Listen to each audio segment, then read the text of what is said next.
पालघरमधून एक धक्कादायक घटना समोर आली असून या घटनेने खळबळ उडाली आहे। अतिउत्साहीपणा पर्यटकांच्या जीवावर बेतला आहे। पालघर जिल्ह्यातील जव्हारमधील प्रसिद्ध असलेल्या दाभोसा धबधब्यावर 120 फूट उंचावरून 2 पर्यटकांनी उड्या मारल्या। एका पर्यटकाचा धबधब्याच्या डोहात बुडून मृत्यू झाला आहे तर एक जण गंभीर जखमी झाला आहे। हे दोन्ही पर्यटक मीरा रोड आणि काशीमेरी परिसरातील असल्याची माहिती समोर येत आहे। घटनेबाबत अधिक माहिती अशी की पालघर जिल्ह्यातील जव्हारमध्ये दाभोसा धबधबा आहे। हा धबधबा प्रसिद्ध असल्याने अनेक जण इथे पर्यटनासाठी येतात, मात्र पर्यटकांचा अतिउत्साहीपणा त्यांच्या जीवावर बेतला आहे। इथे आलेल्या 2 पर्यटकांनी तब्बल 120 फूट उंचावरून धबधब्यात उडी घेतली। त्यातील एका पर्यटकाचा धबधब्याच्या डोहात बुडून मृत्यू झाला आहे तर एक जण गंभीर जखमी झाला आहे।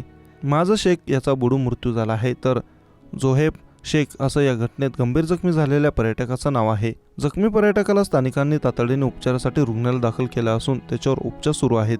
दरम्यान या घटनेचा एक व्हिडिओ समोर आला आहे। या व्हिडिओमध्ये पर्यटक धबधब्यामध्ये उडी मारताना दिसत आहे। त्यानंतर एका पर्यटकाचा बुडून मृत्यू झाला तर एक जण गंभीर जखमी झाला आहे।